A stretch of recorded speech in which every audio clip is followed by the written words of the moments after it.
want to have something productive and worthwhile that we can share later as well.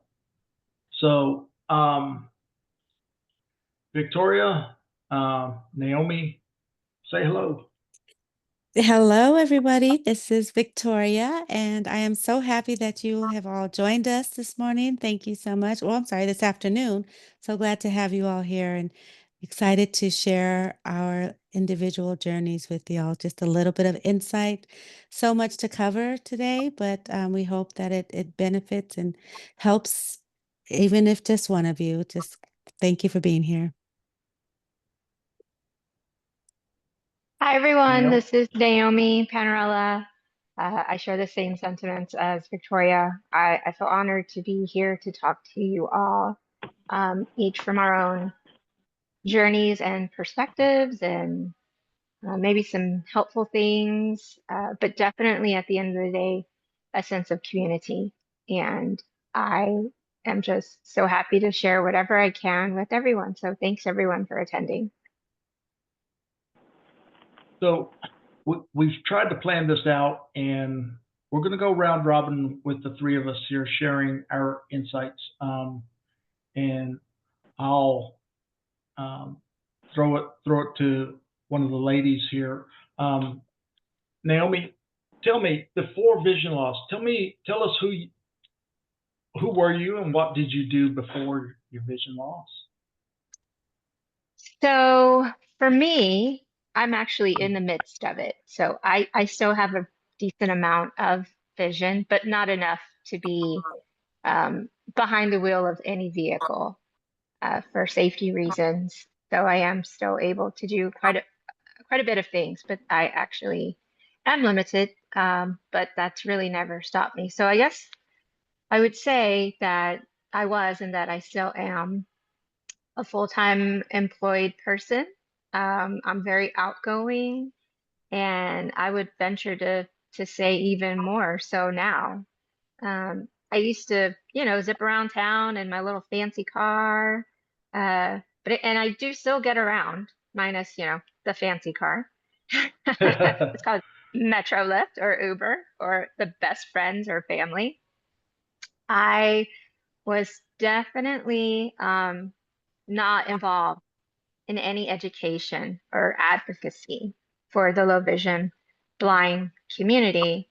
And I would definitely say that that's obviously changed a lot for me. So I'm constantly sharing my story, advocating, educating, attempting to empower others, that it's it's not a it's not a life,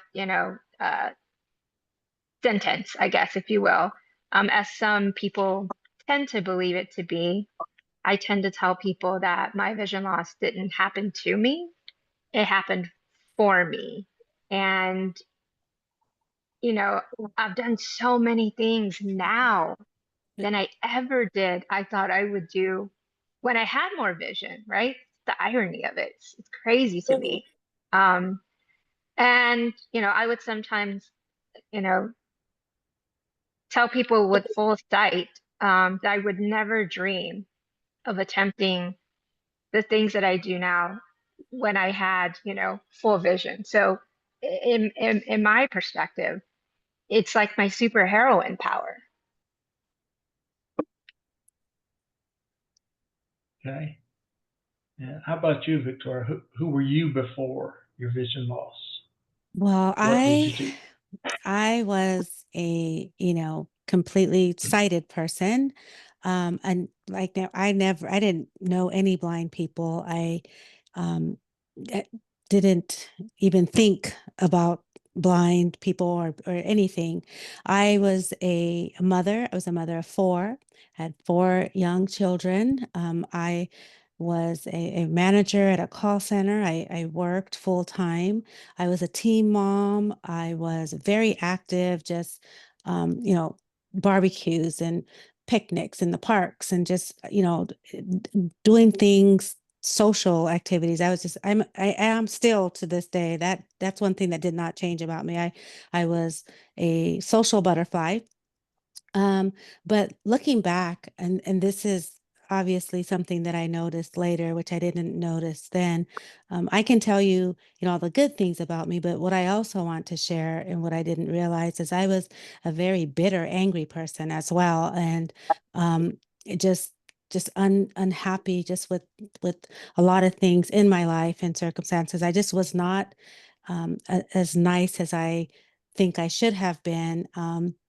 Just because of life, right? Things that happen in life. But I also was a person that knows now that my self-esteem was very low. I had low self-esteem. I was just um, as much as I want to say I was this awesome, great person, deep down, I was a little bit, not as confident in myself, in the love for myself that I should have had, and so I struggled in a lot of areas, but um, sight wasn't an issue for me then, but there was other issues that losing my sight helped me to see.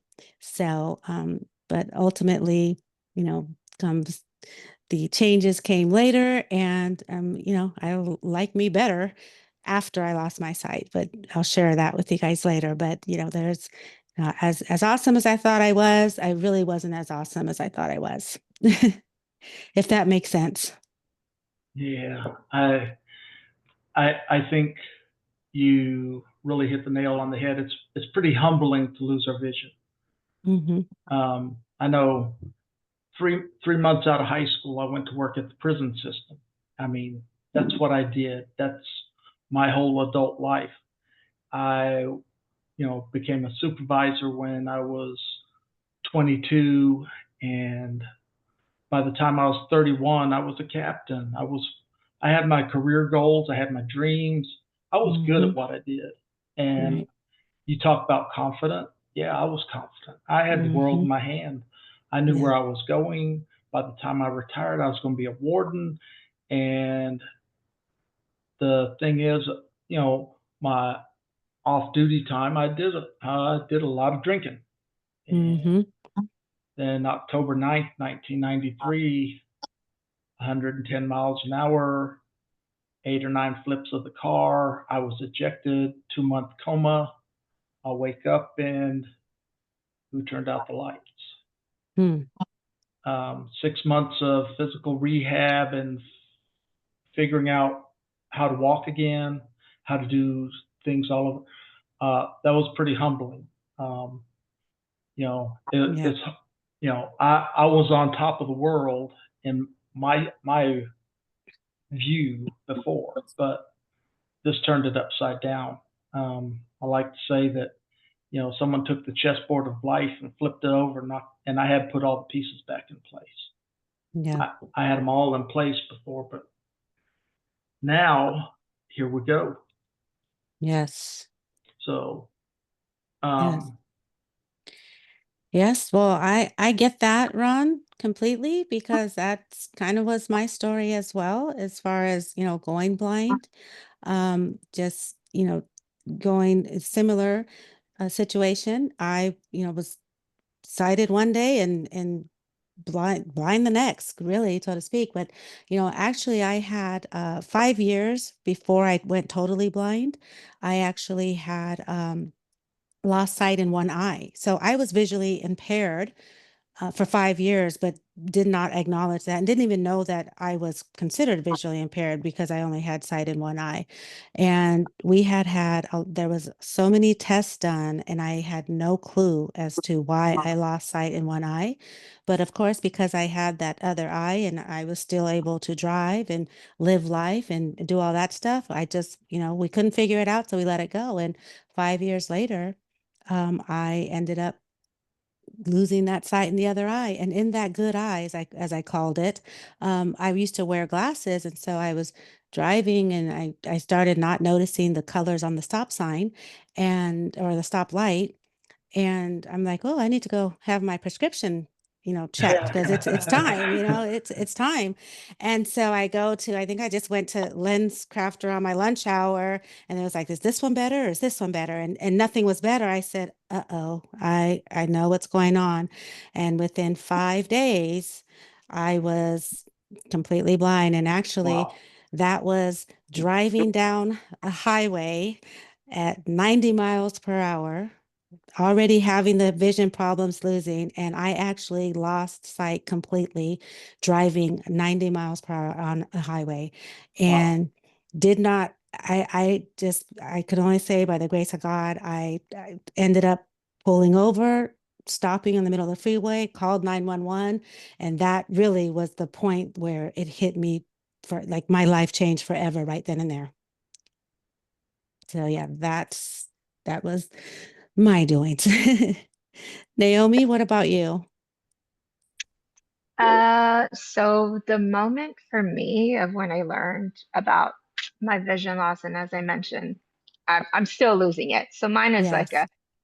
a slow burn. A subtle, If you, a subtle incline, right? yes, yes, yes, yes. But the actual moment, um, it was raining that day, and at the time I was working for a really large advertising agency in New York. And I had an eye doctor appointment because my soon-to-be uncle-in-law, I believe, I'm saying that correctly, said that I should see a doctor.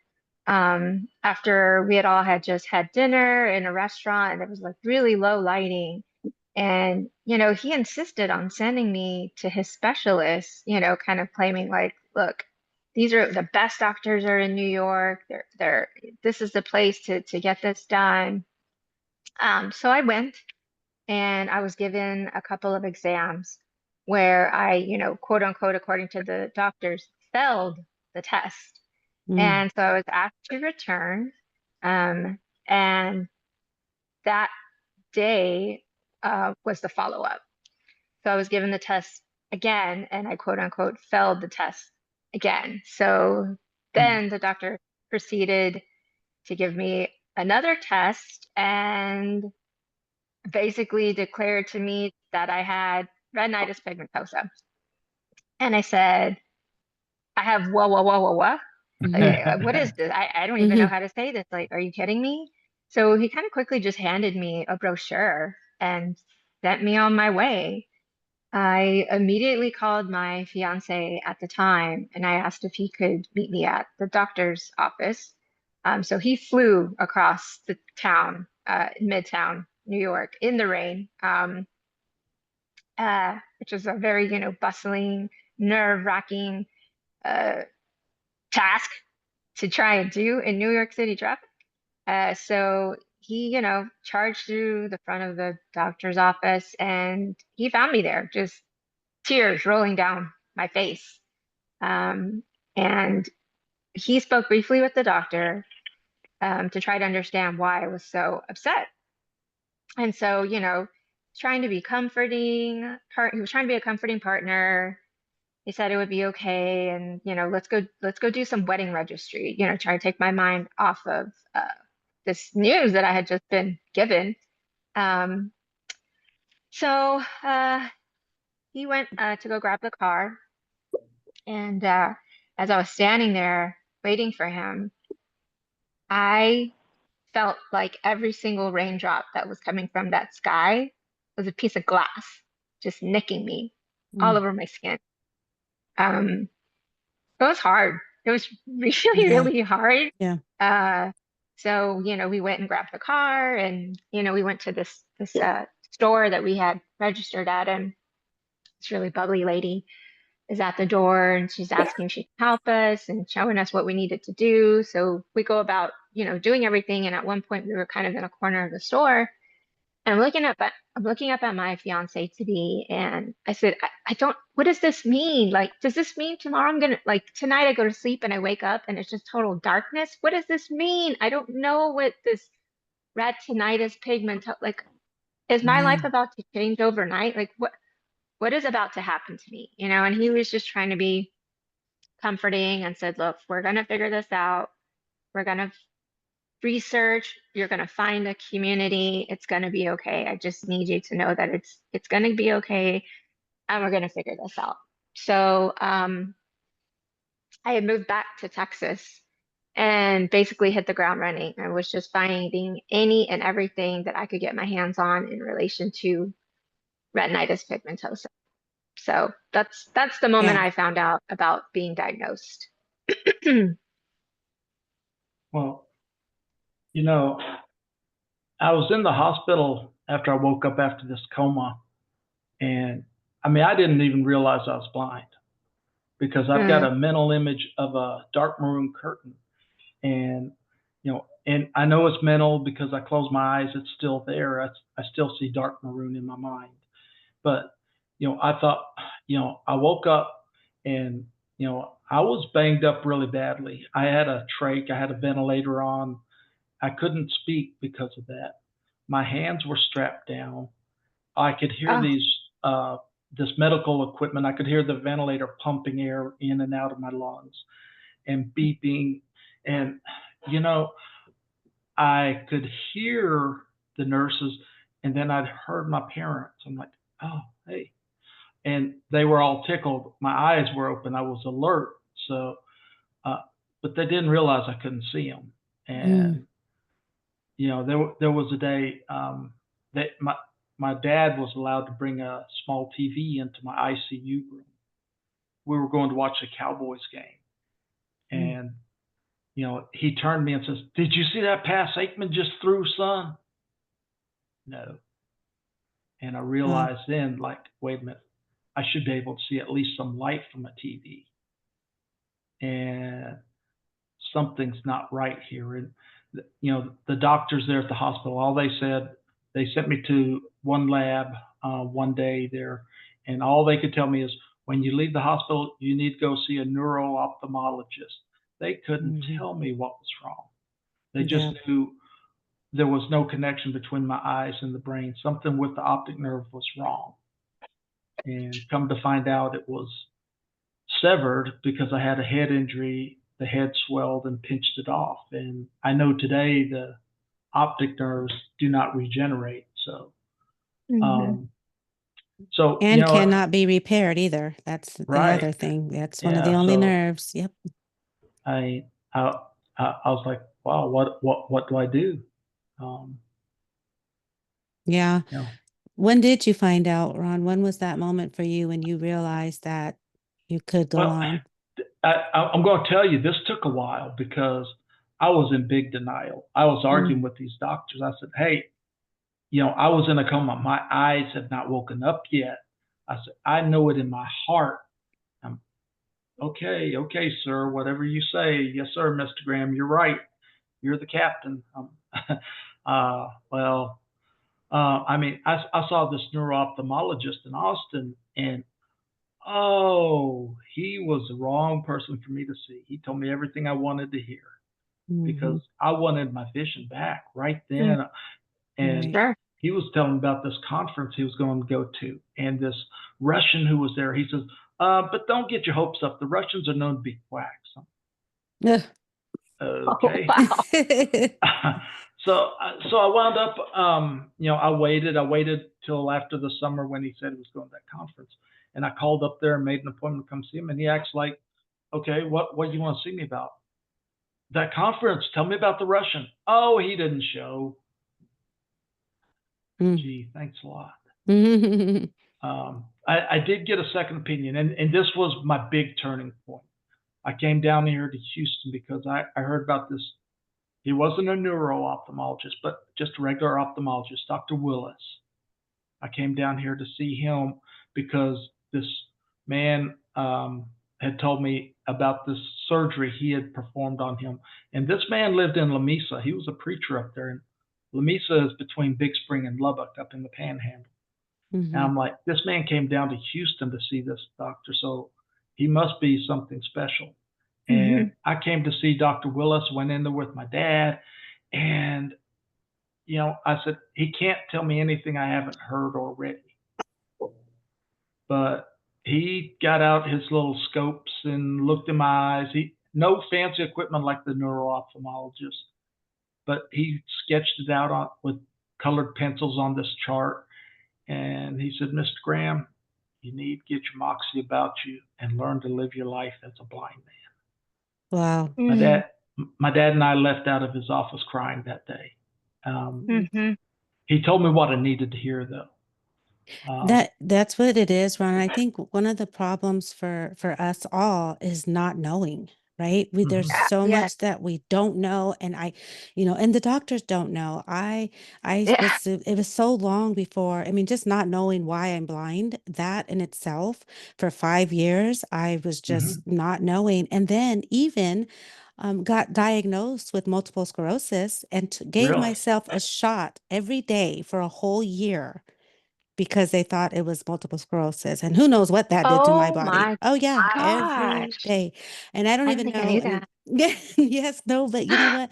And what that could have done, and I'll never forget it Mm. because it was almost like I feel sometimes doctors, because there's so many medical mysteries out there, they just want to give you something Mm-hmm. because and I've just and like you on, I had, and I'll never forget her name either. It was Dr. Levi, and she worked at the San Diego, one of the student hospitals, University of San Diego Hospital. And she said, you don't have multiple sclerosis, you don't have MS. And I said, I don't. I mean, who am I to say I do or don't? I don't know. Right.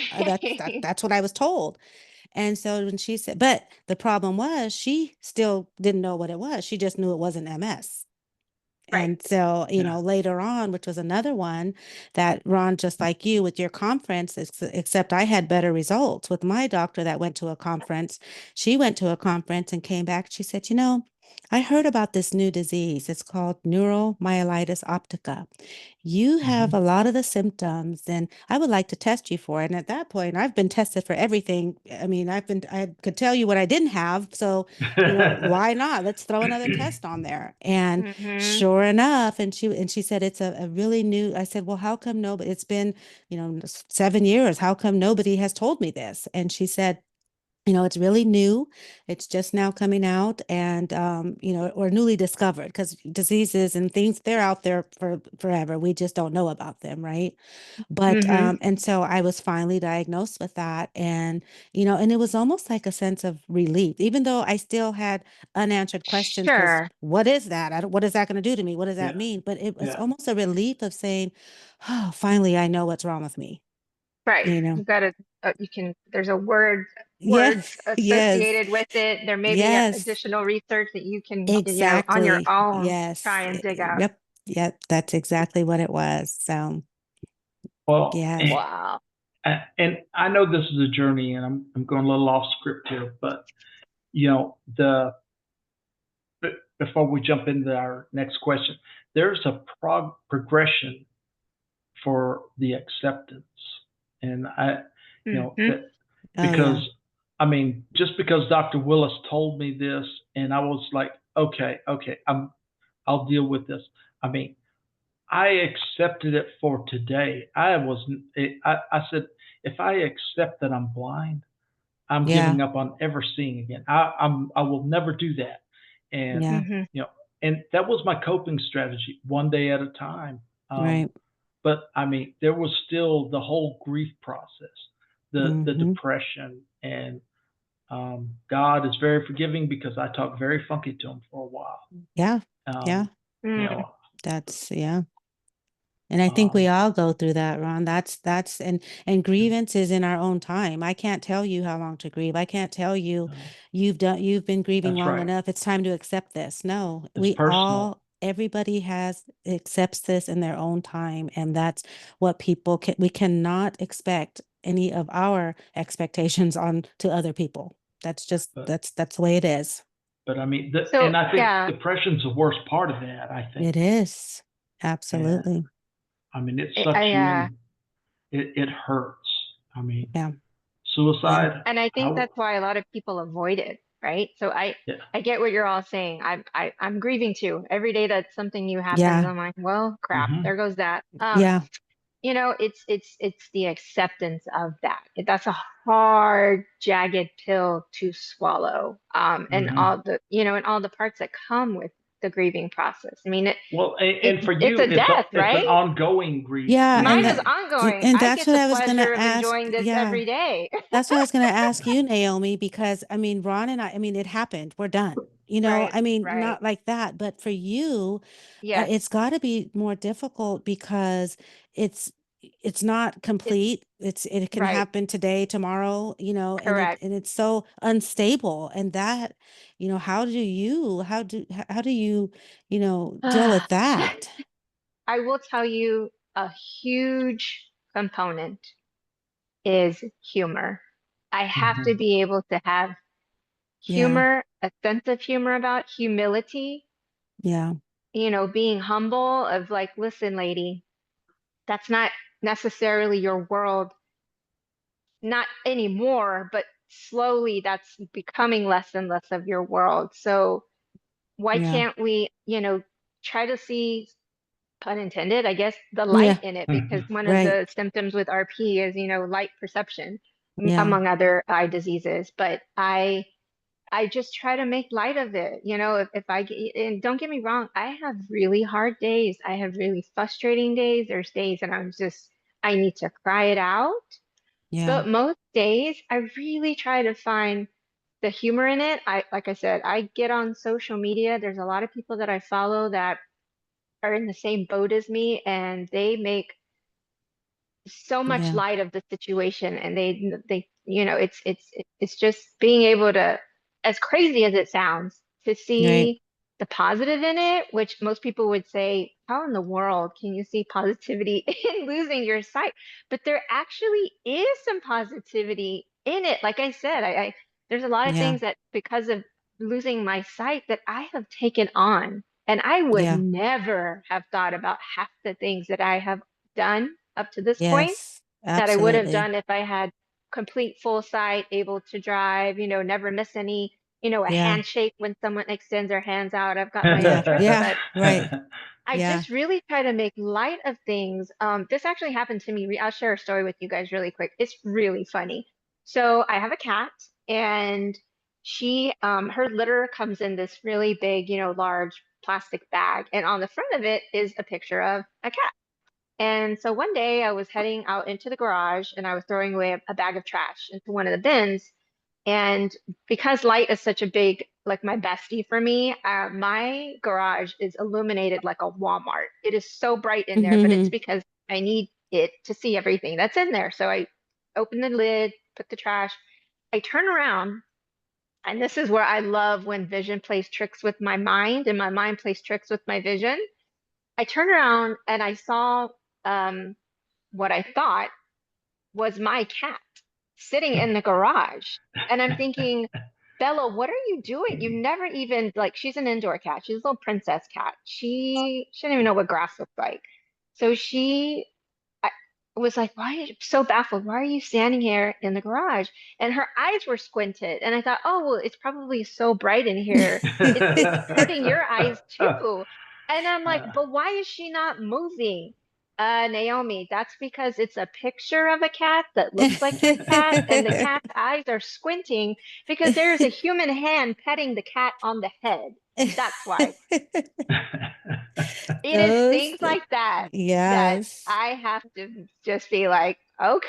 Yeah. Now just laugh at yourself, right? You just have to Yeah, laugh.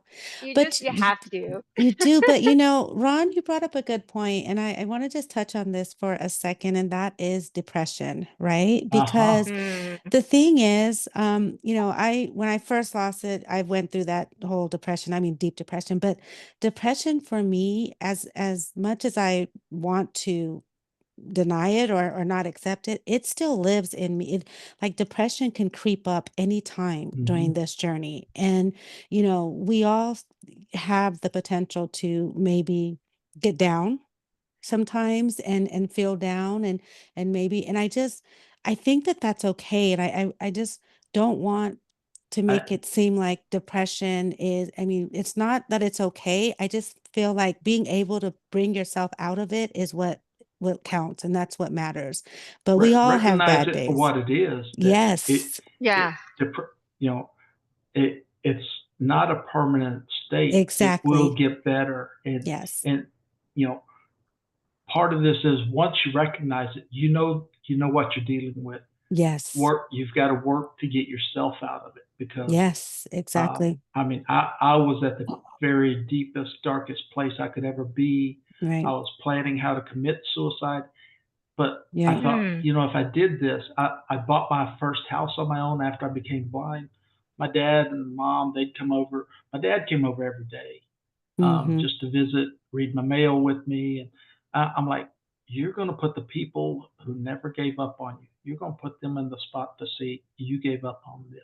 Yes, absolutely. That was a rope that I hung on to. That Yeah. helped Yeah. me pull out of it.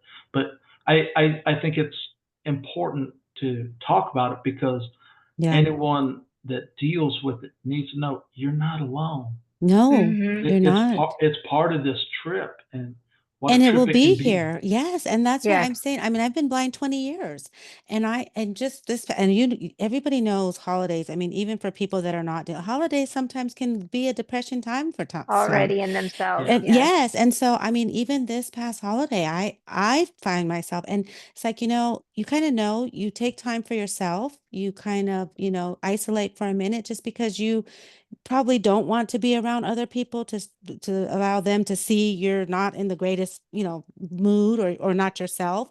But you know what, I stopped trying to run from it and I try Mhm. to Mm. just deal with it because I'm not always going to be okay, and that's okay. But 100%. I yeah, agree.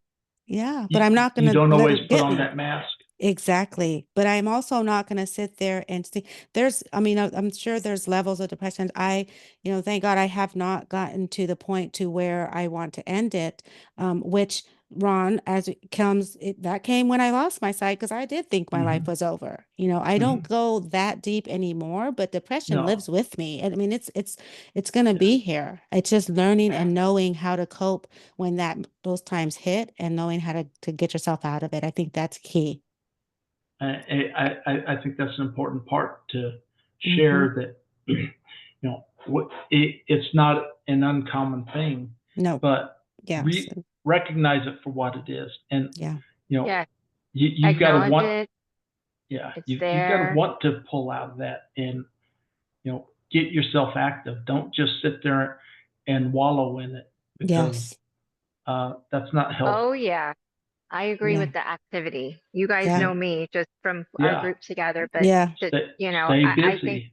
it's so important to stay busy. It keeps your mind busy. It keeps your body moving, and Yes. I know a So, lot of people are hesitant, right? Because, well, how am I supposed to do anything? I'm blind or I'm visually impaired. And I am here to tell Oh, everybody on oh this call, no. Yeah. you can do Right. literally anything. Yes. Well, except for drive, I always say, but if you Except find yeah. for somebody drive, but that that's overrated. Have you it's been in Houston traffic? I want no absolutely part of right. that. You are so right So, about I want that. That zero part of yes. that. Yes. so, Chauffeur me around, please. Yes.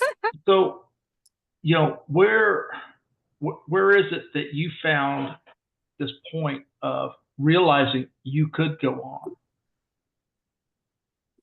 Either Um, one of you. You want me to go first? yeah, go ahead, Victoria. So, it's funny because it was such a very small pivotal moment, but it was everything for me, right? Mm, Because when I first went blind, I was one of those that I thought my life was over. I mean, I did not come out my room for, I Mm. mean, days, months. There was some points when I didn't even bathe. Like I didn't care. My life was You over. didn't eat?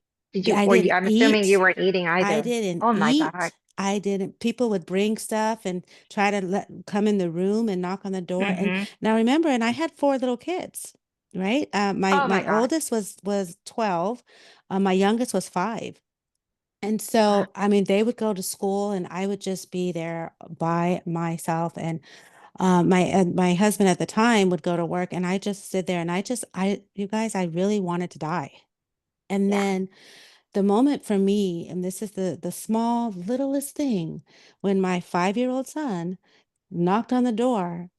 It was just me and him there, you know. And he knocked on the door and he said, Mama, I'm hungry.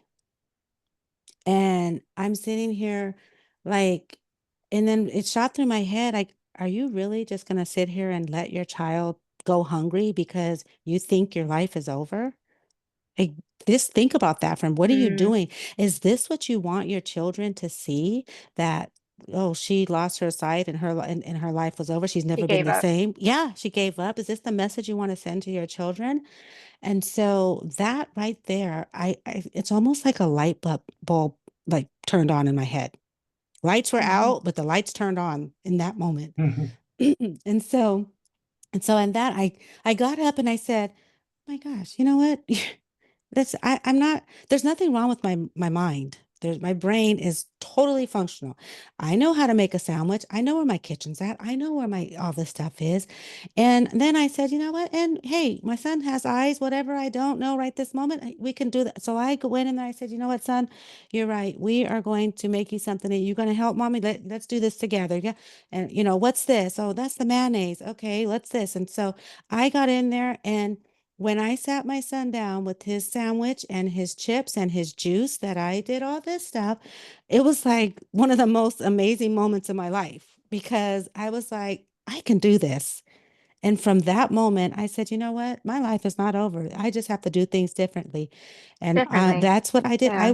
I went myself, and this was before I knew there was bump dots and puff paints, and I made my own little independent living tips in the house. I took my stove, I got tape, I rolled it up, I marked the medium, high, low. I started cooking. I did the same thing with my washer, my laundry, did the Mm. same thing with, I just made my own stuff. I And figured out my that own was ways. without any This was just VR training nothing. or Nope, anything. I had not got there yet. This was just Mm. me saying, I cannot, I have to figure this out.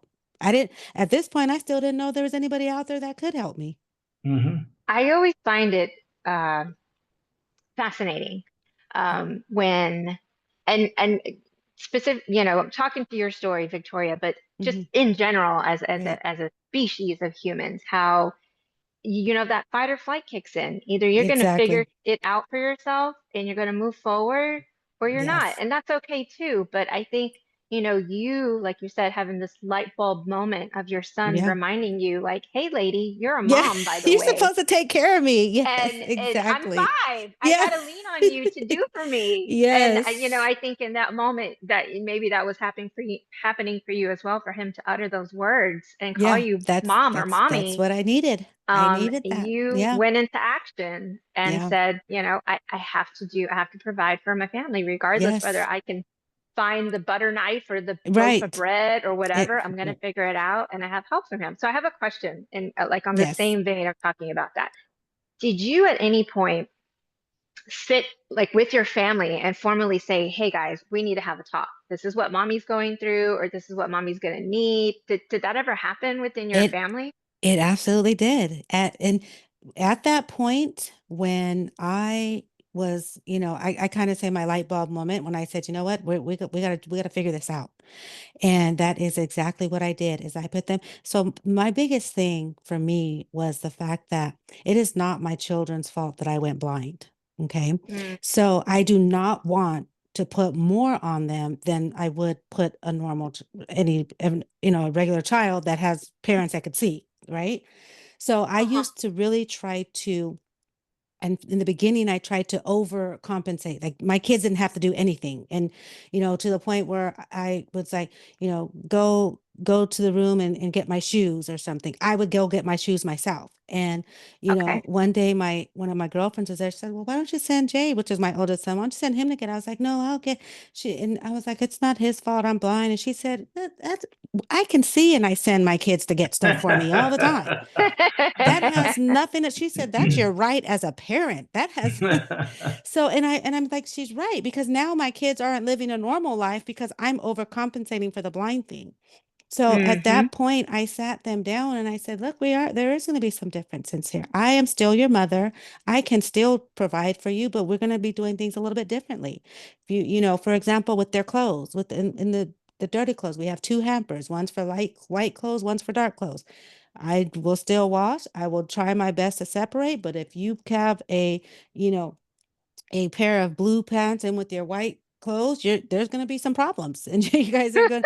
So, you guys have to help me too. When I have Yeah. things in specific ways around the house, make sure you leave them that way. You cannot Yeah. leave stuff laying around. You can't, that's helped me. So it got to the point where my kids were correcting each other, like, Jay, don't leave that down there. Mom's gonna, that's gonna be a mom's way. So my kids kind of started just, Mm. being their own little, my Mm-hmm. supporters in that way. Like, oh, mom, I made sure all the cabinets were closed, or I made sure this was done. Just letting me know that, So just kind of helping me too. But I think you're touching on a big part of this, having Mhm. that support network Yeah. around you. Right. Mm-hmm. Naomi, Your little community. Mm-hmm. when you moved back to Houston, Mm-hmm. what did you find for your support system? So while I was still in New York, I was already, Okay. on the Google trying to find out what can I find when I get back to Houston? And the very first group I found was the Foundation Fighting Blindness. And for anyone who's not familiar with them that's on the call, this is a national organization that their main goal is funding research for all these degenerative eye diseases, because that is what I have. So I looked them up. I made contact with their president, Carly Colton, which I think some people know. And I told her, I have this and I'm here. How can I support? How can I help? And she said, you are a godsend because I am running this organization by myself, at least the Houston chapter. And she needed the help. So I said, put me wherever you need to put me. So I became the vice president of the chapter for many, many years. And I'll never forget the first, so their big event is a vision walk that they do every year. And throughout the year, people are creating teams and fundraising. And we all meet up at a park and we walk around it. And there's music and there's people. And that is what hit me, was my first vision walk, arriving at this park in downtown Houston. There's a DJ playing music, there's food, there's activities for kids, just all these people, all these families that were supporting, their loved ones that were affected by something, or they themselves, and they had friends or family with them, and everybody knew why we were there because we're all in this community together of trying to cope, understand, educate, advocate for vision loss, blindness. So this was the group you found. What about the family or friends you had before here? Family and friends. Yeah. So my best friend, who is practically my older sister, she in the beginning, kind of knew what was going on. And from, when I found out, but I was still in New York and I knew I was coming back to Houston, we would have a couple of chats, and I'd tell her, and she's like, what is this? Or you like, do you know anything about it? And I'd tell her what I know. And she kind of quietly would just jump in. Like, do you need help? What can I do for you? Or let me go with you to this vision walk. Or what is it that you need? How can I help you? And at the time, I had been married. So my husband at the time was also my support system. So between the two of them and the Houston chapter of FFB, that became my immediate community. And then I just, started branching out and meeting other groups like HAVIN and. And the reason I ask, I know to me that the network of family and friends, when, I've used the analogy of a safety net. Every one of them was a rope in my safety net. They kept me from hitting bottom, because when a tightrope walker gets knocked down, they fall in that net and they don't hit bottom because of that safety net. And they hold you up until you can get yourself back up again. That's right. Yeah, That's right. I totally agree as well. But the only thing, Ron, and as much my family and friends, as much as the support I had and the love that they have Uh-huh. for me, it still did not help me with feeling isolated and being the only I, one. you could It's be in a room full of people and feel so alone, huh? Yes, I Yeah. felt so, and I will tell you the community that I found as much, I also felt like the family and support, minus my kids, because they were just doing what they were supposed to do, right? But Yeah, they were kids. the Mhm. friends and stuff, I almost feel like it kind of what's the word when it's like it stopped me, it stalled me, it hindered me from being independent. It hindered Mhm. me from because I felt like, and it's new to them too. Don't get me wrong. I get that. But I almost felt like I always felt like I was the one that couldn't do anything because around them because I was the blind one, right? Mhm. Mm. So I really, for me, the support that I received, it was really from our own community, from people like me, people that helped me to see I was not the only one, people that inspired me with little things, just traveling, Mhm. going to the store by themselves. A sighted person, That as much as they can dependent, feel for me, yes. I dependent. get that. Yeah, I feel, they just and as much as they say, "Oh, you're going to be okay," or "Oh, you got, you're going to get through this," and but they don't know that. They I don't be, because they're not they doing don't this. realize that besides the vision loss, you lost the independence to get up and Exactly. go and do the things you wanted when you Yes. wanted to do them without And asking for help. they don't get that. And it's not ill-willed at all. No, It's no, it's it's with they just, love and affection. They just yeah. can't get that. So when I got around our community, our people like me, and I said, wow, see, I knew I wasn't the only one, but I didn't know that until I seen Well, that I wasn't the only one.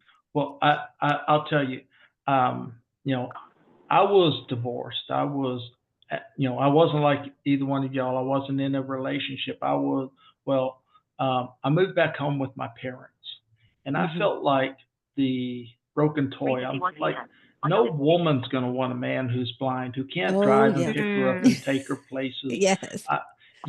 I, I'm like, this is terrible. I mean, so besides Yeah. the loss of independence, there's that self-esteem that's Yes. taken a total hit. And, I'm like, gosh, what use am I? You feel the sorrow, the poor me thing. And, you know, I started getting services with the Commission for the Blind back in the day. Um, that's what they used to be called here in Texas. Hmm. But, you know, the regional director, he came to me and I told him, I said, I heard about this Chris Cole place. Don't talk to me about it. I don't need to be around a bunch of blind people. They know Hmm. they're blind and I don't need to be around them. Hmm. I think back now, boy, does that sound dumb or what? Yeah, yeah, Total denial. exactly. Yeah, Denial, total denial. yes, But when I yes. went there to Chris Cole, what I found, I found the skills, the confidence, to go do the things that I used to do, to feel safe in a kitchen. Mm-hmm. Because I Mm-hmm. lived at mom's house, I didn't go in her kitchen. It was Yeah. her kitchen, her stuff, her way, and I was afraid I'd burn myself, burn the food, burn the house Well, Sure. and down. and usually that's not a blind thing. That's just a mama thing. Yeah, Don't come in yeah, my yeah. kitchen. Don't. And even though mom says I'll redo my pantry however you want me to, Yeah. no, mom, I Yeah. don't want them to accommodate me like that. Yeah. That's her house. Right. But Mm-hmm. when I went to Chris Cole, I wanted to learn these skills and learn how to do things. But what I found more than that was these people like me, Like where I you. belong. They Yes. understood me, the They get it. small Yes. daily things, and um, it's just a matter of like, wow. And I was saying, no, I don't need to be around them. Yes, I do. Yes, you did. Yeah. Yes. So, That's part uh, of the grieving, the acceptance. Yeah. yeah. Right. So, That probably helped with that acceptance too, though, because when you do see others live like I can live independent. yeah, That was part of my acceptance is yeah. realizing that I can do this stuff. I can do it. I think we all have to get to that point. Well, yes. Ron, I was just gonna say we're kind of almost midway through. Did you want to see if Mhm. anybody had any questions or wanted to take a I, pause I for think this is a questions? good Yeah. time. All right. So if anybody has any questions that they would like to ask any of us, please feel free to raise your hand, and we would be happy to hear from you guys what your thoughts are so far, or anything that you would like to address. And Cheryl hi, Goodnight raised her hand. Cheryl. Hello. I think most of you all probably had your diagnosis when you were older than I was. I was diagnosed with RP at 6. Oh, Wow. wow.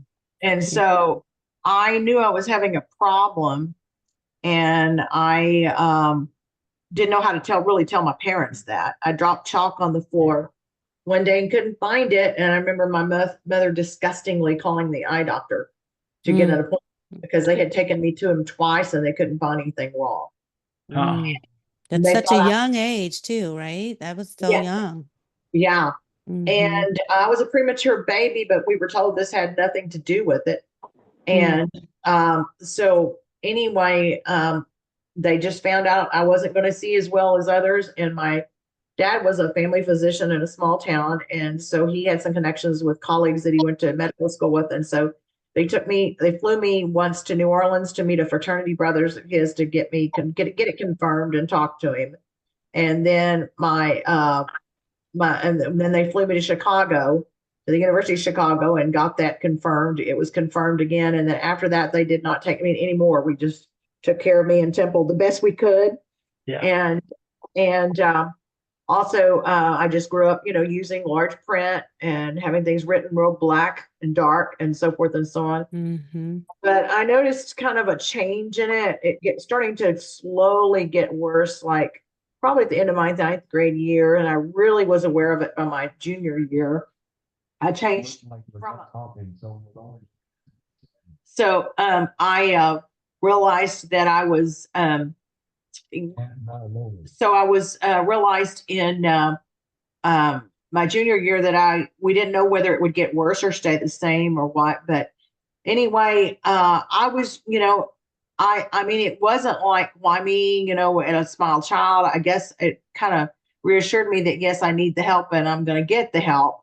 But yet when I got older and wanted to be more independent, like when I was in the 8th grade and soon learned that I wouldn't be able to drive a car, that's when the, reality, kind of has set in. Right. And when I knew when I got to college, there wouldn't be any large print books available. And then also when I was about, in my grade school years, all my friends would come up, "You're blind." And I'd say, "No, I'm not. I'm not in the dark, but you're half blind." Kids are cruel, right? Kids are so cruel. And the doctor told my mom that the kids would be cruel. And they were very cruel. And not only were they cruel, I had some cruel school teachers, which were women. Really? Yeah. When I was in grade school, and it was horrible. And I did not, and talking about being an advocate, I never advocated that much for myself because I didn't want to get in trouble. And it got to the point that I was afraid, well, I'm having trouble with this, but their big thing with me was, you don't listen in class. You got to listen to the teacher. Well, that's true to a certain degree. You have to use your brain a little bit harder, more than most people. And a friend introduced me to a video on YouTube about a British guy that was blind. And he mentioned then at the end of his workday, he's just exhausted because, of the way he has to think hard compared to everyone else. Oh, yeah. That's so true. And if I had realized that, I think I would have helped myself more as a youngster, but I didn't think I was any different than anybody else, and my mom, and then wanted to work with me on reading more at home. I didn't want to do it. And I think they finally got a little bit, gave up on me. And the fact that, I thought, well, if the rest of them don't have to do homework on the weekend, why should I, so forth and so on like that. But once I got close to 18 and really realized I'm considered different, I didn't think I was any different from anybody else, even though I just realized I couldn't see well. But when I got close to 18, there were people that would doubt me. Oh, you can't do this because you're blind. You can't do that. You can't do that. You won't be able to do this.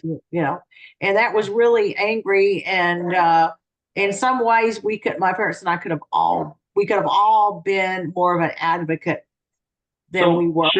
Cheryl, I've known you for many years. Right. Tell me, what was it where was your turning point? Because I know who you are today. Right. What was your turning point that changed that for you? Something fell in place. Excuse me? I say something fell in place for you somewhere along the line.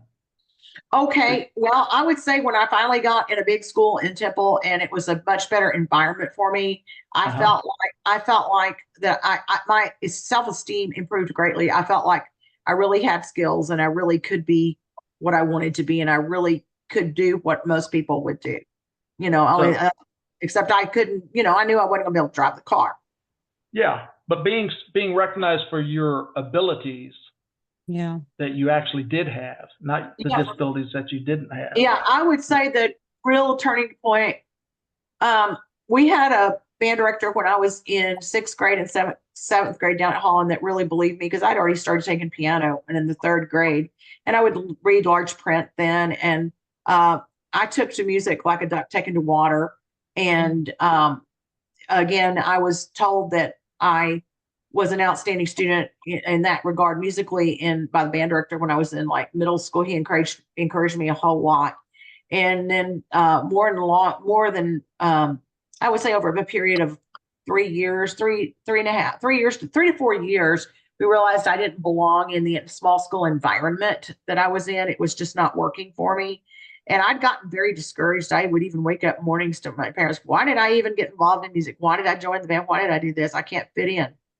And what my dad said one day, he says, what's wrong? You loved band. You looked forward to it. What's the matter? I said, well, the music's boring. I can't do anything. Nobody else wants this, They said, okay, if you change schools, you can't complain like you're doing. I said, I won't complain because it'll be fine. And it was. And you found that you needed more than that school could offer you. Exactly. And not only were they not only offering me musically after a certain point, they couldn't really offer me in terms of special needs, like the support you needed. That's right. I didn't have a support system there. I really needed a lot more help, especially in the areas of math and reading that I got. And Cheryl, you mentioned one of the things you said you didn't advocate like for yourself, but you know what? Sometimes if we don't know, we don't know, right? I always say that you don't know, you don't know. And things, and I'm sure you would testify to this, is that things change over the years, even though we're still, behind on some of our advocacy in schools and all that stuff. But as the years go by, we are shown how to advocate for ourselves and shown what we can. And it's not a matter of keeping quiet so I don't get in trouble. I don't want to get in trouble. Now it's like, no, I need to advocate for myself so that I can get the care that what I need in order to succeed. Not only what I need, there's other people like me. There's other people. Absolutely. Not just for you. Right. It's bound to affect everybody. Yes, exactly. And it's just so frustrating. And honestly, y'all, I don't care what anybody says. It takes us longer to do things than it does a fully sighted person. And it takes longer to process certain things. In the brain. And that's okay. And that is okay. That's the whole point of us being unique. We all do things differently. We do it different, but we're going to get what needs to be done will get done. It's just going to be done in our way. Exactly. Thank you so much, Cheryl. You're welcome. Appreciate you sharing.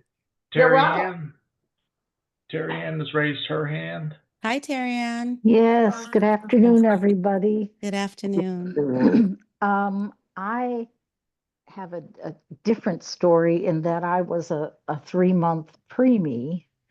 I apparently had light perception until I was 2.5, but I don't honestly remember that. But I remember arguing with my neighbor kids that, they'd say, oh, you're blind, you can't see. And I said, yes, I can, but when it was, my folks had heard about Bell School, and I live in the Chicago area. I'm in a northwest suburb of Chicago called Arlington Heights now, but they made sure they wanted me to go to Bell School because they'd heard about what a great school it was back in 1957. And I could start school at 3.5 if I had certain skills. You know, I had to know big from little, and I don't know. And I remember they got these airplanes that were different sizes, and I had to tell them which one was the littlest one and which one was a bigger one and the biggest one, and different things like that. And I remember I had toothpaste tubes that would stack inside one another, and I had to be able to do that, you know, stack them properly and so forth. Interesting kinds of things. And of course you had to be potty trained, that sort of thing too. But and they had to live within the city limits, so they did that. And my dad went to work in a suburb just outside of the Chicago city limits. So that worked out okay. But when they found out when I was 5 months old that I was going to be blind, my dad happened to be at Fort Leonard Wood in Rolla, Missouri, in the Army at the time. And the doctor that I was in an incubator for 5 months, and the doctor said, you know, your daughter is going to be blind or is blind, but don't treat her any differently than you would if she were sighted. Had the neighbors said that, they would have said, oh, you're crazy, we have to, she's blind. Mhm. But because it was this doctor who had just finished a study of preemies, and I wish I could have met him to thank him for his wisdom and the things he did to keep me going, because I was very tiny when I was born and so forth. But you know, because he said that, they didn't. And so I went to Bell School, and I loved it there, and I was there till from 1957 to 68, when I graduated from 8th grade there and went on to public school, high school. So when did you have any vision at all then? I did not. Okay. I did not. But the thing was that I had some of the blindisms that students have, and the teachers there. We had some of our classes with our sighted peers, and then we had some of our classes with our other fellow students who were also blind, and many of them were preemies as well. But the teachers who were sighted, but who'd had training, they could read Braille, they taught us Braille, they understood a lot of these blindisms, and taught us the importance of appropriate social behaviors and that kind of thing. But the interesting thing beyond that was, because I was a good student and loved school, and I loved it because, you know, I was teacher's pet lots of times. And as a little kid, I was this cute little kid. And but Mhm. my parents got to the point where they were saying, oh, look what good parents we are, because we've raised a child who is blind, but who is very successful. So look what good parents we are. And that really bothered me. And it's still, it's, you know, I'm 70 now, and they're long gone, but it annoys me that they would think that way. Look how good they are, because they raised a child who was successful, even though she's blind. I You know, I think what I was talking about earlier, that, you know, all our relationships are affected. I mean, your parents were affected. They hadn't planned on this, and I'm sure there was no guidebook to say, oh, you're the parent of this young baby who's going to be blind. right. Here's what you do. You know, There wasn't. you know, and you know, so I mean, it affected them. Their whole lives were shaped by your education, your growing up. But you know, and I guess as parents, you take pride in taking part in that, but the work was all on you. Right. Yeah. But good for them that they took my pediatrician's advice. And Yeah. when my brother and sister got in trouble, they were younger than I am. When they got in trouble, I got in trouble too, except in the beginning, like one day we were breaking eggs over each other's heads and in the pantry. And when I would hear my mother coming, I would scoot away. So she thought it was just them because I knew that she was coming and they didn't, because they were sighted and they didn't think about that. Well, then she realized, oh, yeah, she better discipline all three of us because chances are I had something to do with it too. So, Yeah.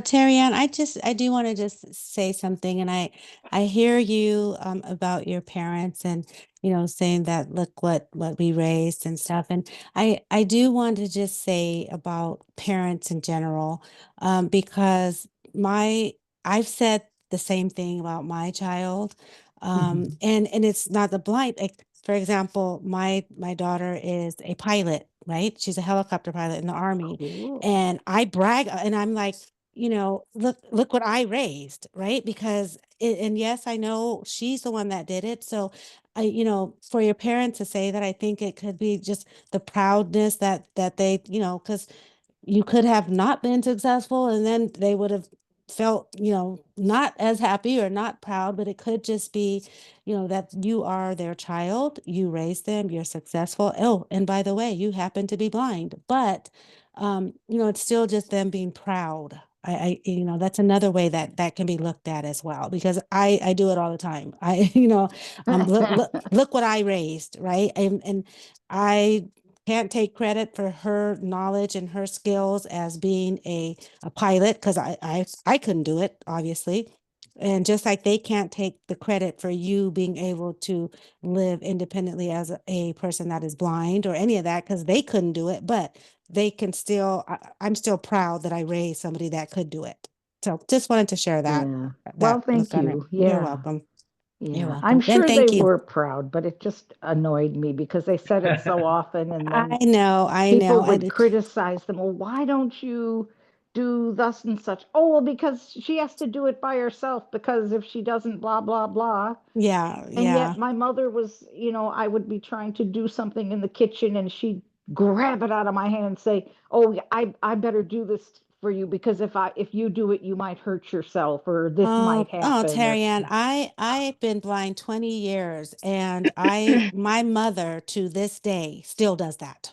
Really? So, oh Oh my. yes. So, so she Okay. still does that. And you know what? Sometimes you have to, you have to pick and choose your battles, and I choose to just Yeah. let her be, because she knows it's been 20 years. She still to this day freaks out when I'm in the kitchen cooking and all of that stuff. So sometimes it's just a mother thing too. Yeah. But anyways, Okay. thank you so much for Thank sharing. I you. Yeah. appreciate you. Thank you. Thank you. All right. So, Hello. hello. Hi, can I say something? Yes, of course. What is your name? I'm Alice. I'm sorry. Alice? Oh, I'm Alice. sorry, Alice. Okay, Alice. Sorry, I Hello. had voiceover was talking in my ear when you said your name. Hi, Alice. Hi. Oh. Unlike you guys, I don't have a diagnosis. Yeah. I was born legally blind. Wow. And later on in my teens, I was one of the first candidates to have RK and AOK. And with that, I started losing my peripheral vision. Alice, can I stop you for a second? Because Yes. I have no clue what RK or A. Can you tell me what that is? It's the RK, and what did you say? ARK? A-OK. Yeah, ALK. Yeah, what is that? Laser surgery for your eyes. Oh, okay. See, I'm sorry. I had no idea. Okay. Thank you. Sorry. And in my 20s, I started losing my peripheral visions. And then in my 20s, my eye doctor told me if I ever got hit in the head to be very careful and not to be in a car accident, because if I ever got hit really bad or in a really bad car accident, I will go completely blind. Wow. And I'm like, okay. And I asked him what my vision was. He told me, well, it's so high that I can't even tell it to you. He Oh, says, wow. but you will go blind. And I'm like, okay. And then in my head, I started like, what the heck is going to happen to me? And Yeah. I started preparing. Good for Without my you. parents' knowledge, I would do things in the dark. And I would wait for everybody to leave the house, and I would take showers in the dark and start finding things and walking around with my eyes closed, trying to cook, trying to do things on my own and everything. And then later on, I'm 59 years old. And later on, in my 40s, I was told that I am slowly going completely blind. And I have a daughter, and she's 15 years old. She's she's got multiple disabilities, Mm. and one of them is autism, and the other is she's intellectually delayed. Mhm. And I just want to know, 'cause, I pray often. I'm like, I know I'm going blind. You know, I don't have a problem with it. I know I'm going blind, but please just wait. Don't let me go completely blind. Let me have some kind of vision so I can finish raising my daughter. Yeah, So that's got to be so difficult, yeah, and Alice. I'm just wondering, because I've already gone through all of that. I know, and Mhm. I'm prepared, and I'm like, okay. And sometimes I say, Lord, help me. Thank you. I'm going blind because there's some things I don't want to see right now.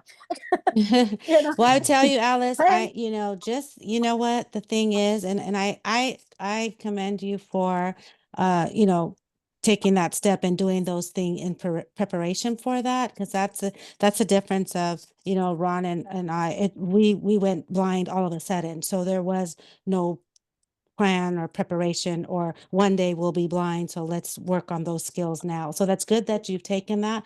But I also will say, and God forbid, but if your sight, does go away completely, trust and believe you will learn a new way and figure out how to take care of your child, because if there is nothing more of a motivator to figure it out, it's the need that your child has for you. So just best of luck in Yeah, for you. I'm trying to do that right now. I'm trying to prepare myself even more. Mm-hmm. That was going to be my other question. What Mm-hmm. can I do now to do I need training with blindfolds now to prepare me, so when that day does come and I do wake up and I'm completely dark, what steps can I take now so I can be there, so I You can could help my probably daughter get a even case more? going for yourself with TWC. Yeah, I That's like a absolutely, starting yes. point. If you Yes. don't already have a case going for you, Alice, or No, a case manager, they kicked me that out. They kicked me um, out. I'm in Austin, and TWC here, once they found out that well, you have to go to work, you have to have a job, and I'm like, no, I have a child with disabilities. I have to stay home and be with her, because if she comes home and I'm not here, things are going to be chaotic. So there is other resources out there, Alice, for you, and I think it's just because whether you go back to work or not, you still need those independent living skills. You still need those orientation and mobility skills. So, And and I you can want still them. get them. yes, I'm and you full-time can. employed and I have a case Yeah, open. I received yeah. training. So I'm confused how Well, they're or telling her why they that kicked. because she doesn't want to go back to work, that they won't provide services for her, which is And kind yeah, of, I've gotten help with I've gotten a topaz, whatever you call that thing, yeah. and for the elderly blind committee, whatever. Mhm. OIB, And yeah. yes, and once they told me, I called them up and I said, look, hey, I need some help with this and this. Like, we already helped you. You already got that thing. We can't help you anymore. Yeah. That's So just the way Alice, Austin is. yeah, no, but that just because that's just how they are, that's not how they're supposed to be. So that does not make that okay. So, if you and actually we can talk offline about this, but Yeah, I think there's those sources that, more about how you can get some services. Yeah, because that's not that's you not still need acceptable. help. Yeah. Yeah, and in Exactly. fact, So, San Vic- Antonio I qualified. I've already got my papers, my approval. yeah. I'm gonna get a guide dog with in San Antonio, the Texas Oh, guide dogs.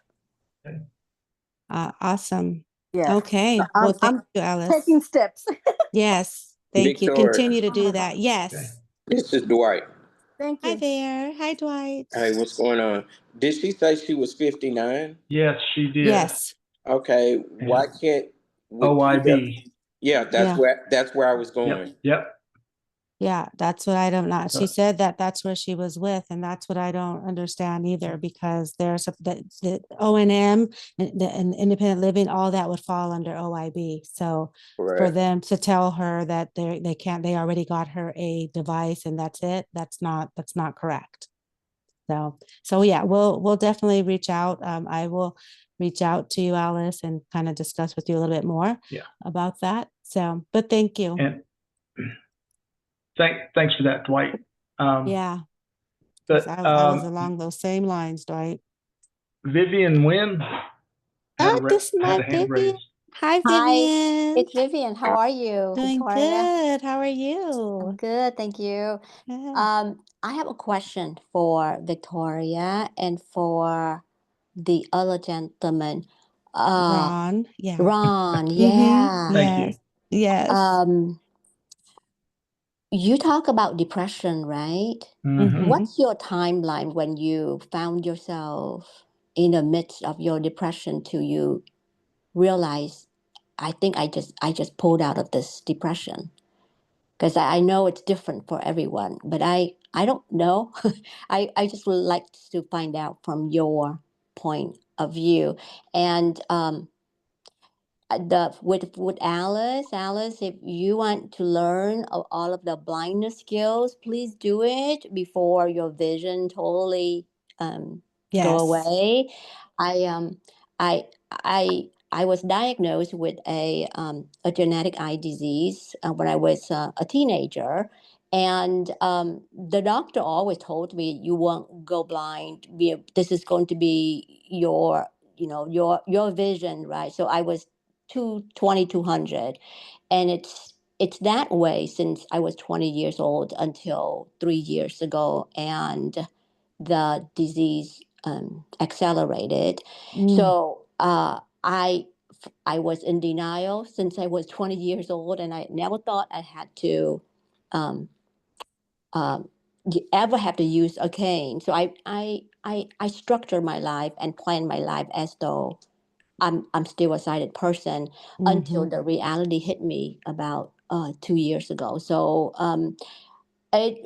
could tell you that it was very difficult when I dealing with going blind completely and trying to get mobility training and trying to learn assistive technology at the same time. It's very difficult. And, I said to somebody about a week ago, I said, imagine going blind and going completely blind are very two different things. So for those who are still can have a lot of usable vision, uh, get your own M skills up to speed, assistive technology, get up to speed so that at that when a time comes, you don't Because have you to never deal with know, those. right? You You never know. never know. I never thought I would be in this predicament. Yeah. I never did, because the Yes. doctor said you will never go blind. Well, doctors don't know anything or everything. So Thank you, Vivian. Vivian, going back to what you had asked about depression, yes. it's just like adjustment to vision loss. There's no set timeline, but somewhere along the line, you need to realize that this is not the way I have been, because there's aspects of depression that are changing. I mean, there's several symptoms. If you don't know the symptoms of depression, just Google it. Yeah. You know, it'll tell you, but you'll notice you're not doing the things you used to. You don't get the pleasure doing the things you used to do. You're changing appetite. You're changing sleeping habits. And I mean, those big red flags are jumping out at you. If you realize that's you, realize it's not just you deciding not to do something. It's a change in the chemical imbalance inside you that is causing this. And you know, one of two things needs to happen. If you can't get through it on your own, get help. Get with Yes. the doctor, Yeah. because you know, depression. You know, the commercial says it right. Depression hurts all over. And Yeah. I mean, you know, you just want to crawl under the covers and never come out. And And that's not life. Like you're saying now, get O&M, get some assistive technology skills. You know, life goes on. Life is going on right now outside your door. Don't just Absolutely. crawl away. You know, find out how to get out there and pursue that life, because it's there waiting for you. Yeah, and Vivian, the difference, so for me, there's a deep depression, right? And then there's a mild depression. Yes, So there for is. me, the deep depression was when I first went blind. And that's when Ron was saying, I didn't eat, I didn't sleep, I didn't bathe, I didn't talk to people, I didn't do anything. And that was a deep depression. And that's what I, had to, luckily that light bulb came on for me and I came out of that. Now, the mild depressions, that happens for me often. I mean, Yeah. it could be once a year. Not saying every day, but and I referred to this earlier this past holiday season. It was me, the social butterfly that I am. It was me canceling invites, not accepting invites, not going places, not answering my phone, not responding to text messages, just sitting in my room, not wanting to It's deal with easy to check anybody. out. Yes, and so those are the mild depressions that I still suffer from, that still So, could pop up. But so yeah, the flip side of that is, if you're friends with someone and they're doing things like this, canceling out on you, reach the out to them, because signs, yeah, the they may signs. be dealing with depression. Reach out and say, hey, you okay? Yeah, I care. exactly. Right. Yeah. So, and then that's up to me, right?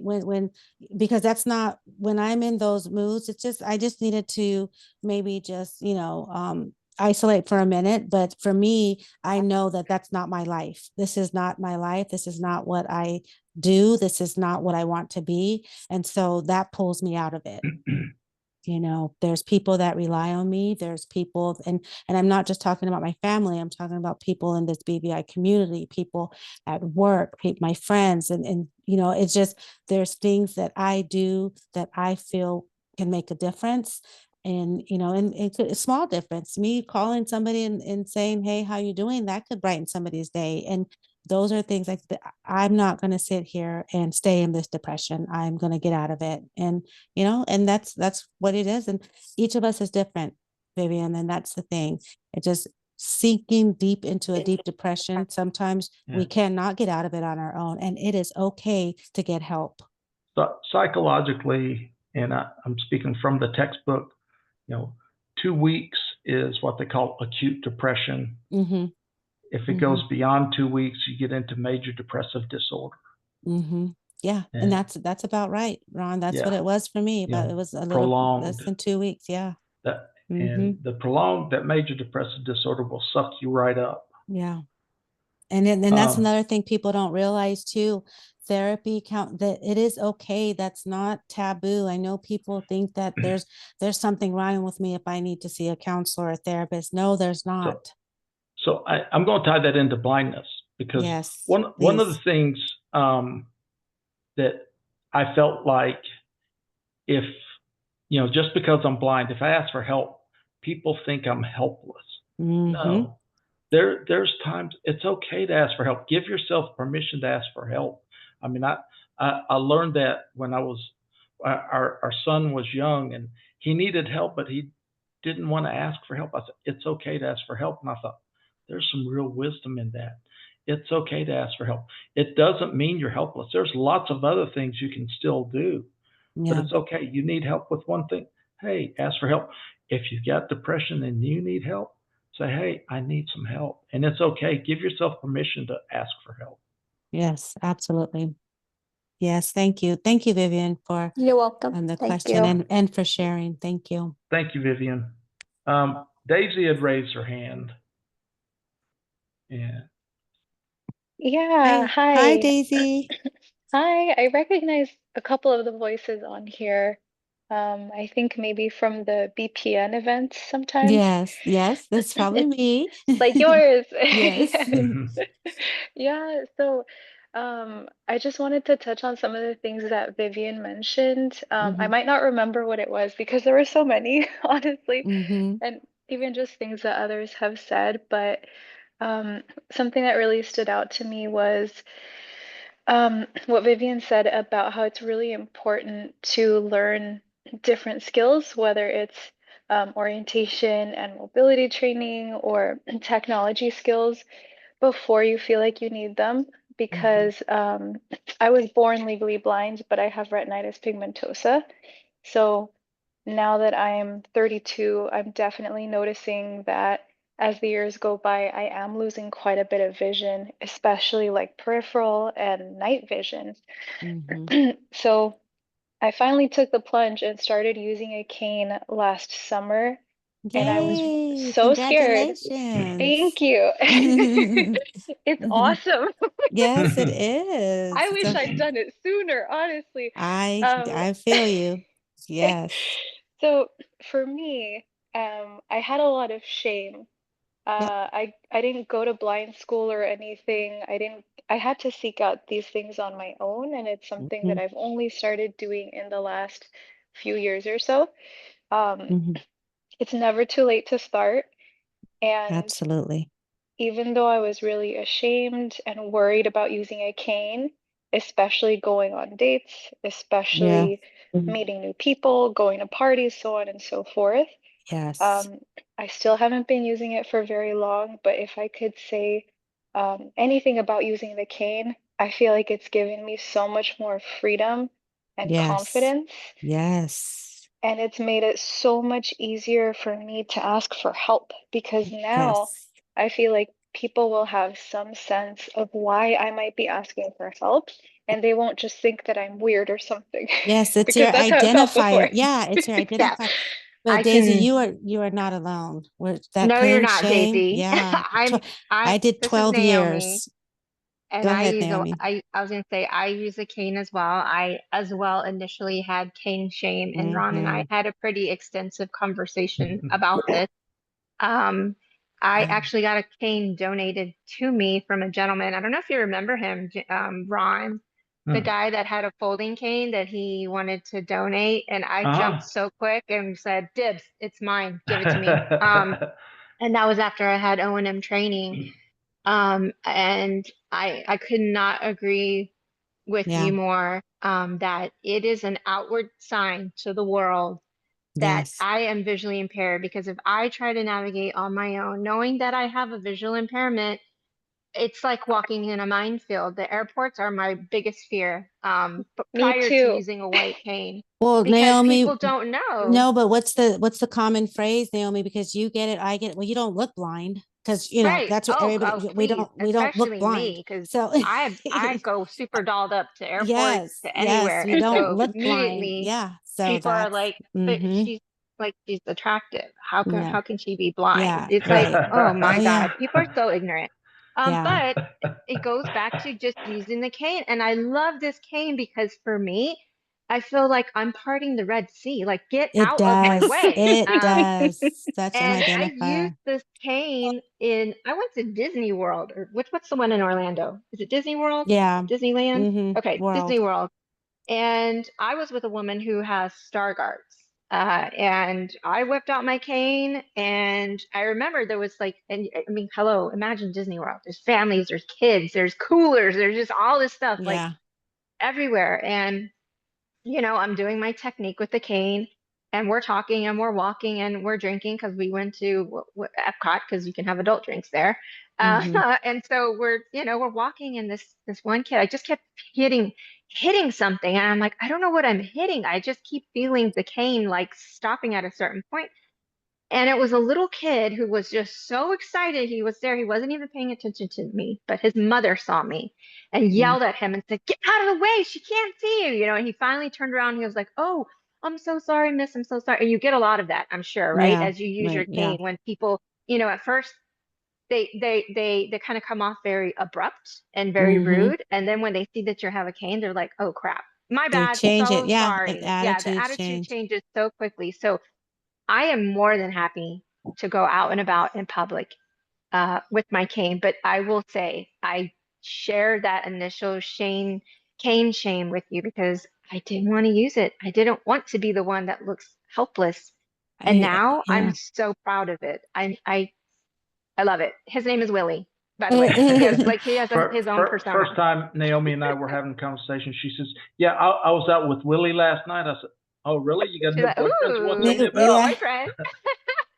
Well, that's not, cane shame is not new, you guys. We all suffer. I Yeah. was 12 Yes. years, I was blind before I finally accepted and used my cane. And I'm like you, Daisy. I said, I wish I would have, done this sooner, because I wasted a lot of my blind years. As independent as I claimed to be, I really was not, until I got that Yeah, cane, I my agree. confidence, my independence.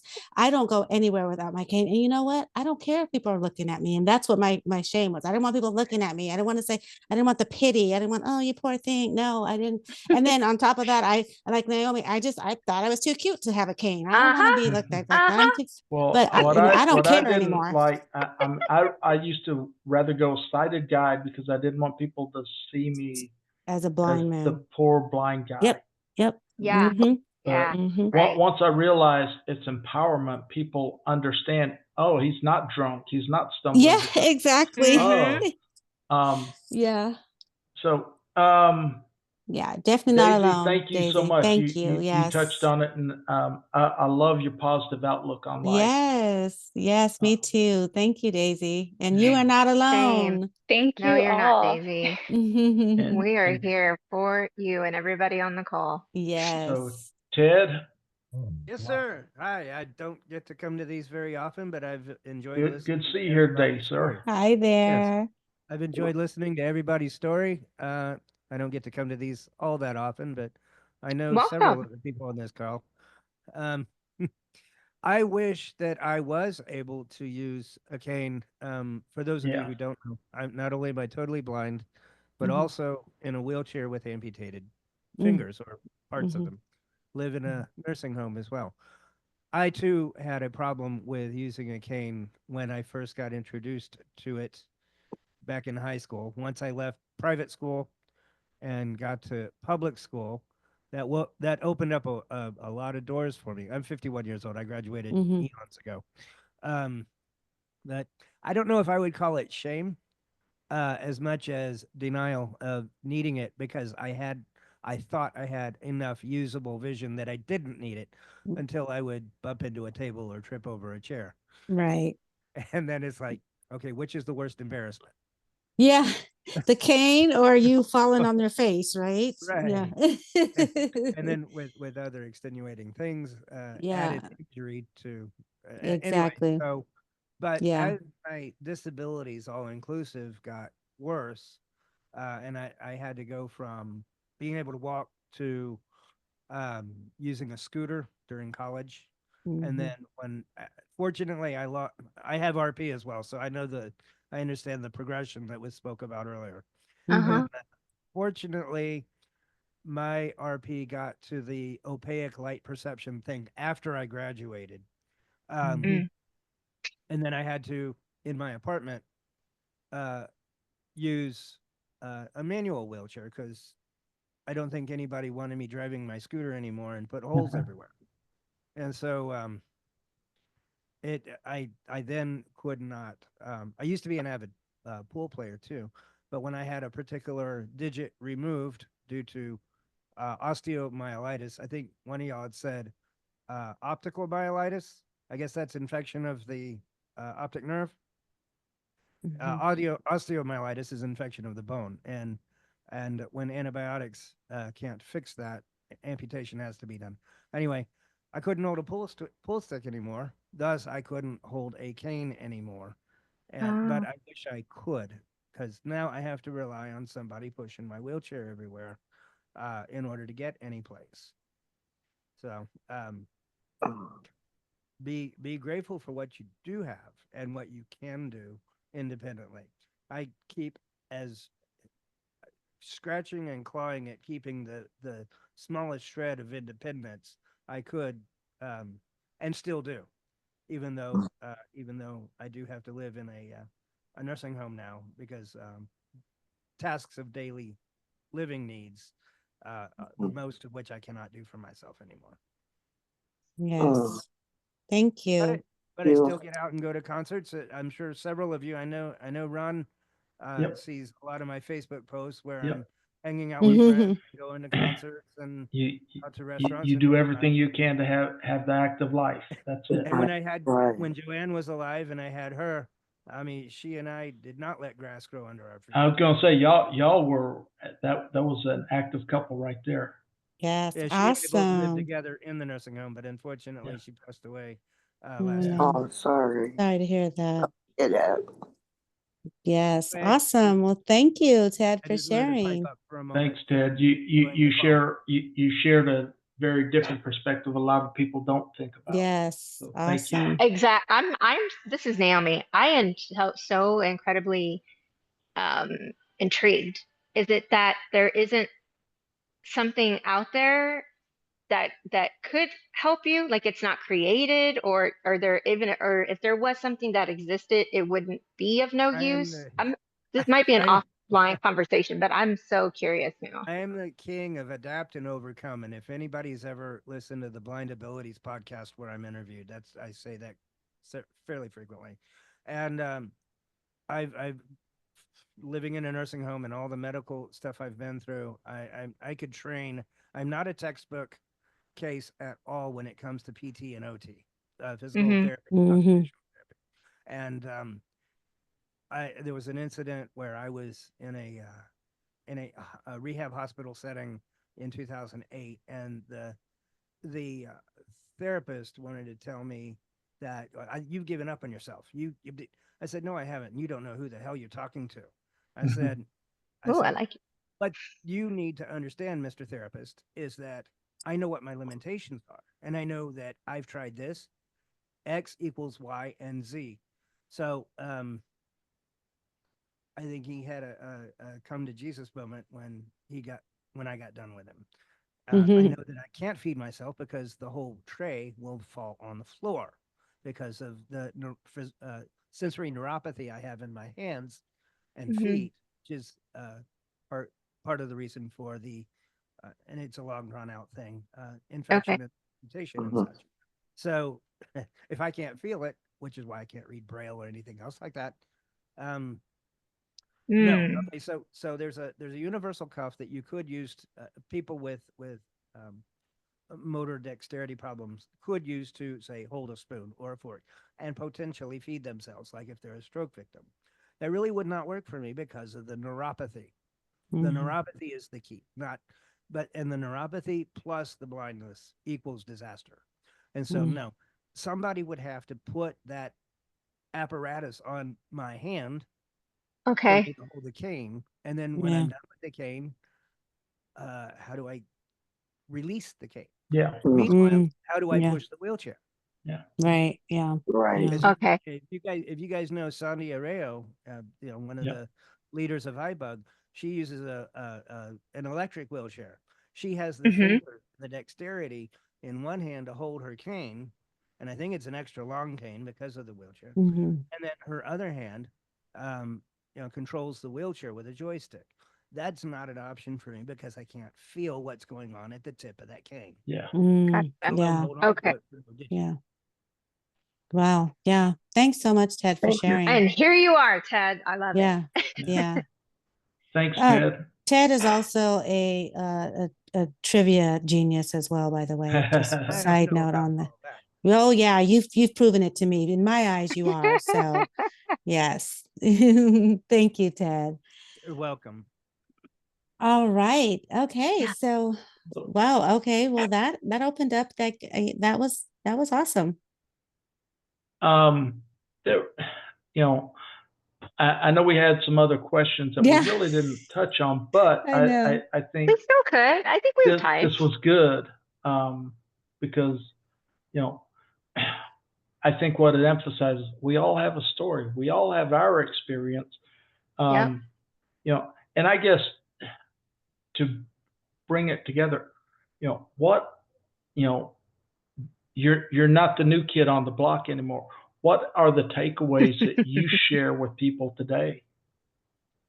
Yeah. What have you learned? And some of this you've shared, but you know, I mean, I get Yeah. calls regularly for HAVIN, you know, Right. people Yeah. dealing with onset vision loss, and I'm like, well, you know, they Well, just like hearing from somebody who understands. Well, Yes. for me, one of the things and the main thing, and I want to share this with everybody. I shout this at the top of my lungs and all that stuff, but life is not over because Right. the lights went out. Right. Right. That is the main thing for me, is that I live a very, very happy life being blind. Matter of fact, so much so, and sometimes people think I'm crazy when I say this, but I like me better as a blind person than I did as a sighted person. So, just the what I've learned and Naomi, you said this earlier, there's things that because you're blind, you would have never even done or Oh been a yeah. part of if you did Oh not yes. go blind. And for me, it's community. I love my BVI community. I love empowering those in there. And if I can inspire or give anybody, one person, like I said earlier, hope, Mhm. and let them and help them to understand that their life is not over. It's definitely different. Don't get me wrong. Yeah. It's Yes. different, but we can go on. And then on top of that is, no matter what you're going, I said this last week, as long as I have breath in my body, like there is fight in me, and I will not give up on anything that I do. I will always continue to fight because there is breath there's life in me, and just please know that you're not alone, and just never give up. Yeah. Yep, same thing. Mhm. As Ron, you and Victoria both know, I have flung myself into any and every project, Yeah, right. nonprofit organization. And Yeah. it's beyond just, okay, I'm here for the education, the advocacy, the understanding, the community.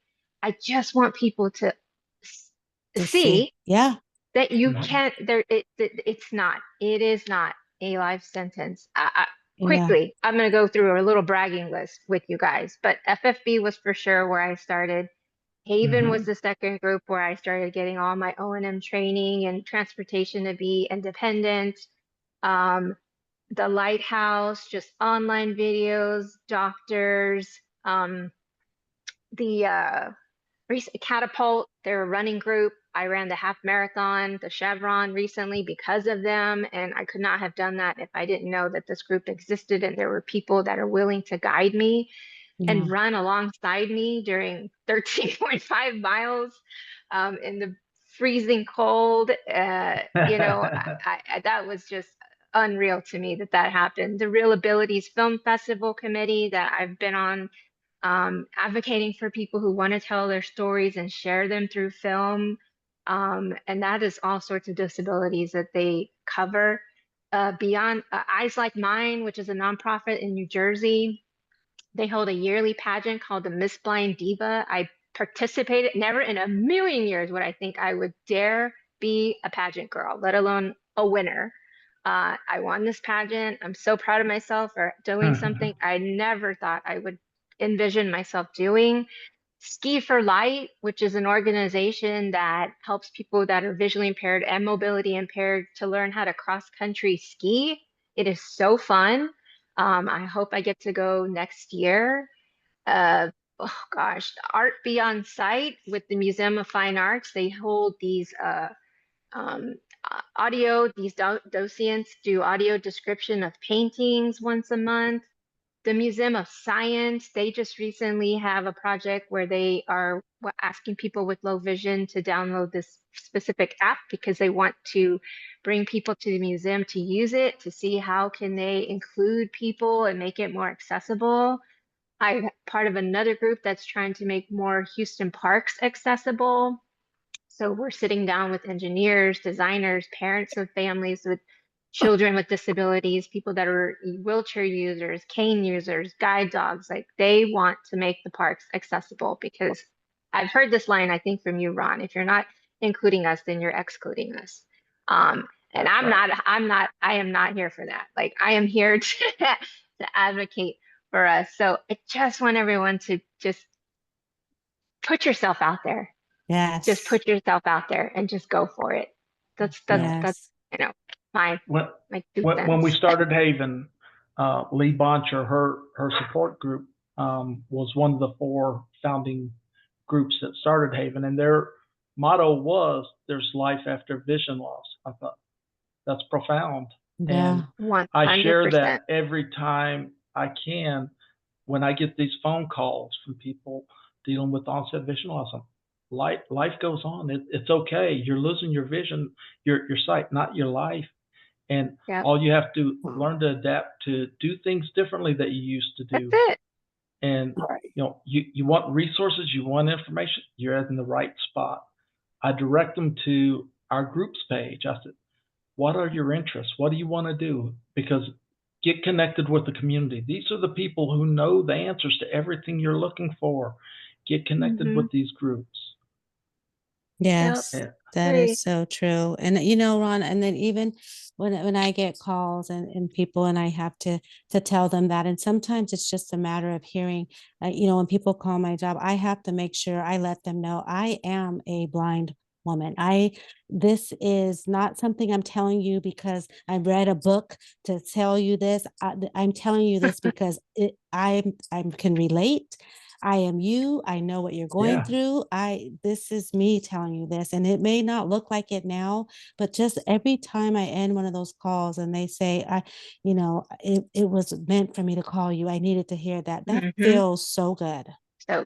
So good, because that's what it's about. I just want to help people to connecting. Yes, and empower them. I mean, I remember what it felt like feeling so helpless at the beginning that, where do I go? Who do I talk to? What do I need?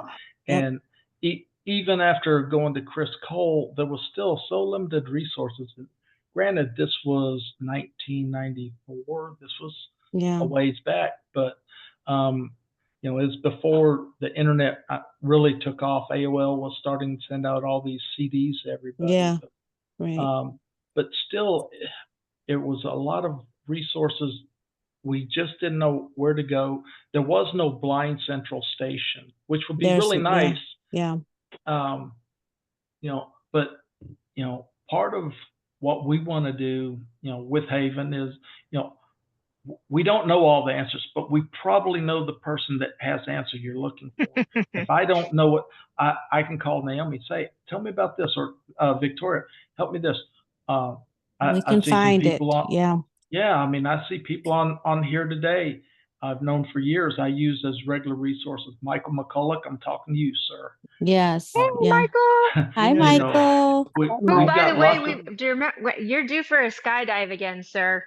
Hope you're hearing me. Yeah. I wish I could get out there and do that. So we have if I don't know the answer, I probably know someone who does. And that's the problem, Ron, is when we don't know, we don't know. And that's why it is so important for us to have HAVIN, because we are a clump of them. And you say there's not one place to go for everything, but HAVIN is a great start. But you have to still know about that. Amen. The definition of genius is not how much an individual knows, it's where to find the information. Yeah, Yeah. that's absolutely true. I- Because I was here, I was in Houston for 2 years, Ron, before I even knew there was other blind people in Houston. I know that sounds Oh, crazy, wow. but 2 years, I did not know. I didn't even know where to go. I didn't know anything. And so, Well, that's I- something to say. We need to figure out where to go. I didn't get connected until I started my own support group, and Yeah. that's when Lee Boncher reached out to me and suggested finding the other groups out here, and Yeah. you know, that's the start of HAVIN. But you know, but just making that initial outreach, finding others that are out here, because Yeah. we're the fourth largest city in the U.S. There's something to be said here. Yeah. Yeah. But that goes for everywhere, even for those of you that are not in Houston Mhm. listening. I mean, I'm telling you, Be and I've connected. traveled a lot of places, a lot of different places.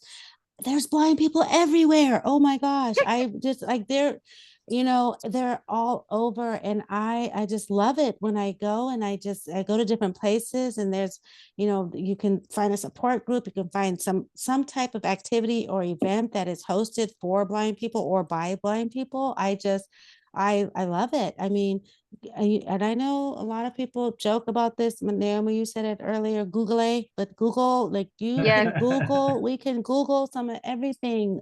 One of my friends the other day, she asked me a question and I told her I didn't know. She said, well, I guess YouTube University it is. I mean, yes, because I like that. YouTube University there. I mean, you can probably find a lot of questions, there's a lot out here, guys. And we just have to know how to tap into those resources. And if nothing else, email us here at HAVIN. We'll, like Ron said, we may not have the answers, but trust and believe we will find someone who can give you the answer you need.